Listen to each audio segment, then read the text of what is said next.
munaasabadan xuska maalinta carruurta oo si weyn loo soo agaasimay ayaa waxaa kasoo qayb galay mas'uuliyiin kala duwan oo heer deegaan ah waxaana halkudhag looga dhigay waddanku waxa uu ku dhisnaa mudnaanta la siiyo carruurta maanta joogta wasiir ku-xigeenka xafiiska arrimaha haweenka iyo carruurta ee deegaanka Soomaalida Marwo Ubax Cabdiraxmaan oo munaasabadan furtay ayaa sheegtay in xukuumad ahaan ay ka shaqeynayaan sida carruurta ay u heli lahayd xuquuqahooda asaasiga ah isla markaana waalidiinta looga baahan yahay inay ka soo baxaan waajibaadka ka saaran barbaarinta ubadka maanta waa maalin maxay ahayd qaali ah waa maalin aynu wada faraxsanahay waa maalinkii xuska carruurta aad iyo aad baan ugu faraxsanahay inaan ka soo qayb galo xuskan arday mustaqbal ifaya leh waxbarashadoodii iyagoo ku guda jira dareyskoodii qaba inay maxay ahayd wajiyadeena soo fadhiistaan waa mid aad iyo aad aan ugu faraxsanahay dareen gooniyana iyo xambaarsan carruurtu waa dadka da'doodu ka hooseyso 18 jir waa xoogga mustaqbalka wax soo saar ee uu dalku leeyahay kuwaasoo laga maarmaan tahay in laga maalgashado waxbarashada caafimaadka iyo baahiyahooda kale ee asaasiga ah carruurta oo la siiyo jacayl la gashado lana ilaaliyo xuquuqdoodu waa tilmaame lagu cabiri karo xaqiijinta horumar waara ee uu waddanku higsanayo xukuumaddan hadda deegaanka ka jirta ee madaxweyne Mustafa Maxamed Cumar uu hogaaminayo waxay maxay ahayd dadaal dheer ugu jirtaa sidii maxay ahayd xuquuqda carruurta mid sugan u noqon lahayd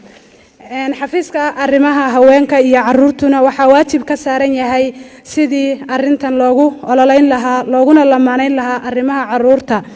qorshayaasha dawladda loona dabagali lahaa si loo xoojiyo ama loo xaqiijiyo in cid kasta oo door ku leh ilaalinta xuquuqda carruurta ay kaalin mug leh ka qaadato waa mid aad iyo aad muhiim u ah wasiirka xafiiska waxbarashada Mudane Cabdulaahi Cabdi Aadan ayaa sheegay in loo baahan yahay mudnaanta la siiyo barbaarinta carruurta waalidiintuna xil iska saaraan waxbarashada ubadkooda sidaad la socotaan carruurtu markaan leenahay waa in mudnaan la siiyaa mudnaantaas in la qeexay u baahantay waa mudnaan noocee ah waxay noqon kartaa in daryeelkooda mudnaan la siiyo in daryeelkooda caafimaadkooda waxbarashadooda mudnaan la siiyo mudnaanta u muhiimsan ee la bixinayana waa waqtiga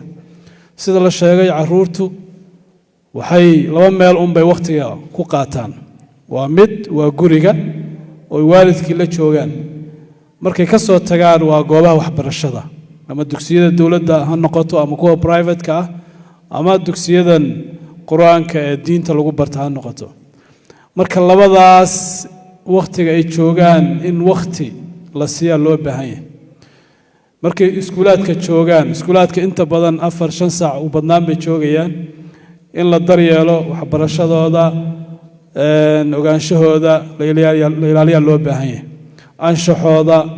iyo sida ay wax u baran lahaayeen oo runtii kaalin muhiim ah oo haddaynan xaggaas waqti gelinin oo inaan ardayda waxbarasho tayo la siinin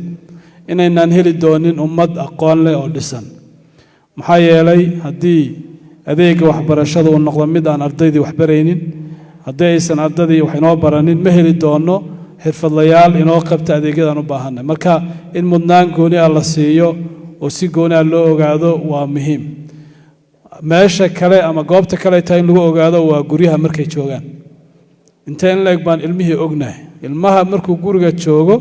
ma nafaqayntiisu bay tahay inaan ogaano mise inaan waqti gelino aqoon ahaan inaan u dhisno akhlaaq ahaan u dhisno daryeel rasmi aan siino ilmihii waalidka waqti la qaataa loo baahan yahay waqtigaas wax weyn buu ka taraya maxaa yeelay waa maalgashi aad maalgelinaysa maskaxdiisa aqoontiisa iyo ababintiisaba inuu noqdo ilmahaas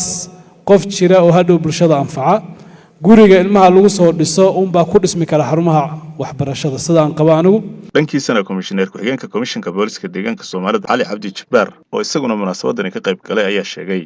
in isbedelkii kadib laga raystay dhibaatooyin kala duwan oo ay tacdiye ka soo gaareen carruurta Soomaaliyeed waxaa jira waxyaabihii laynagala dagaalamay ee da'yarteena lagala dagaalamay astaamihii Soomaalinimada in laga masaxo astaamihii diinta in laga masaxo oo laga dabargooyo in la isku dayay baa jirtay alxamdulillah sidii la soo sheegay nabadan aan ku naaloonayno iyo waxan quruxda badan iyo xuskan quruxda badan ee aan sameynayno ilaahay xaqiisa inooga ahaatay mid aadama keenay ma iimaanka iyo islaamnimada waxa ka horeeyay nabi maxamed ka horeeyay kaleey salaatu wasalaam muxuu ahaa amni buu ahaa quruxda badan ee lagu xaragoodo ee diinta iyo dhaqanka wanaagsan ee ay ummaddu leedahay waxa lagu ilaalin karaa lagu hanan karaa halkeeda lagu dhigi karaaye waa amniga weey guud ahaan munaasabadan ay ka soo qayb galeen baarlamaanka carruurta ayaa sidoo kale carruurtii ka soo qayb gashay ay ka soo jeediyeen suugaan ka turjumaysa diinta iyo dhaqanka Soomaaliyeed